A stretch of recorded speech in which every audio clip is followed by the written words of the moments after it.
Good evening friends. तो आज हम बात करेंगे पार्किंसंस लॉ की। वो वाला पार्किंसन नहीं जिससे डिजीज़ बोलते हैं। It's a different law. It's law related to productivity. तो इसमें हम बात करेंगे कि आखिर ये होता क्या है। तो इनका कहना है कि the work expand to fill the time available for the completion. मतलब कोई भी काम अगर जिसमें आपके पास लंबा समय है कंप्लीट करने के लिए तो वो उतना ही बढ़ता जाता है, और अगर टाइम फ्रेम कम हो जाए तो उतनी जल्दी ख़त्म हो जाता है। जैसे रविवार के दिन आपके पास बिल्कुल आराम का दिन होता है, तो आप क्या करते हो? सुबह नहाने की बजाय रात दोपहर में करीब 12-1 बजे तक नहाते हो।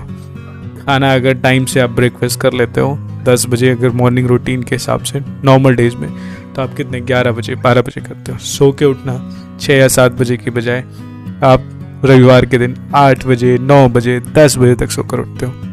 क्यों? बिकॉज आपके पास ये जो टाइम ब्लॉक है वो नहीं है। तो जैसा इसमें बताया है कि अगर आपके पास जितना ज़्यादा समय होगा किसी काम को ख़त्म करने के लिए, आप उतना ही ज़्यादा समय लोगे।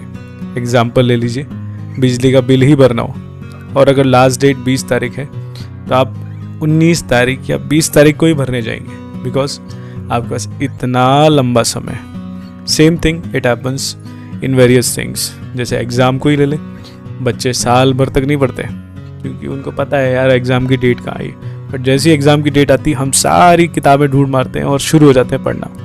क्यों? क्योंकि हमें पता है कि टाइम फ्रेम आ गया है, इस पर्टिकुलर टाइम में हमारा एग्ज़ाम होना ही है, इसमें कंप्लीट करना ही है।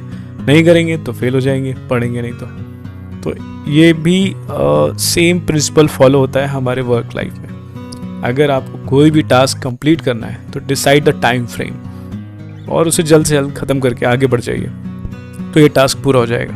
अदरवाइज़ अगर आपने किसी भी काम को कंप्लीट करने के लिए टाइम फ्रेम नहीं दिया है, 1 दिन 2 दिन 3 दिन के अंदर उसे कंप्लीट करना है, तो ये मान लीजिए कि वो महीनों तक चलता रहेगा और आप शायद कंप्लीट नहीं कर पाएंगे।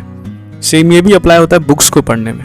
कई बार आप कोई बुक्स जैसे महीनों पढ़ते रहते हैं, ख़त्म ही नहीं होती। क्यों? बिकॉज टाइम फ्रेम ही नहीं डिसाइड किया है। डिसाइड करिए 10 दिन में ख़त्म करना है तो 10 दिन में ही ख़त्म होगी। हो सकता है 8 दिन में ख़त्म हो जाए, आप नेक्स्ट बुक शुरू कर सकते हो। तो कोई भी चीज़ आपको करना है तो टाइम फ्रेम डिसाइड कीजिए।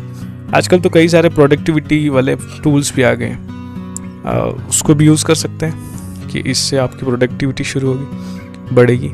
और आजकल time blocking, all these schedules आते हैं। Go back to your childhood में क्या होता था?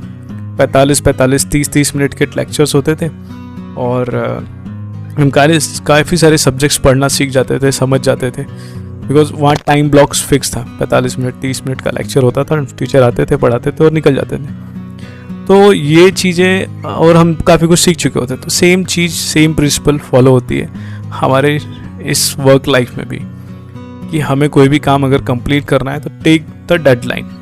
इस डेट में, इस तारीख तक, इस समय तक उस काम को कंप्लीट करना ही है। You comes on a pressure और आप उसको करके देते हो। एक बार छोटी सी चीज़ें ले लीजिए, अगर किसी बॉस ने आपको कोई टास्क कंप्लीट करने के लिए दिया है और डेडलाइन नहीं दी है, तो जब तक बॉस आपसे कोई चीज़ दोबारा नहीं पूछते क्या यार वो कर दिया क्या, तब तक आप उस काम को शुरू भी नहीं करते हो। आप सोचते कल कर लेंगे, परसों कर लेंगे, इधर मोबाइल चला लूँ, उधर बात कर लूँ, और वो काम डिले होता रहता है। तो that's very important. You should take the deadline and complete the things. तो आप समझा क्या होता है पार्किंसन लॉ? वो वाला पार्किंसन नहीं, ये वाला पार्किंसन है। So if you like the content, please share and comment also how this podcast is, and really I need your help and your comments that how could I grow and how can I help you all getting the new information, new laws, new terminology, new management funda for getting you grow in your life. So grow with Ashutosh. Thank you.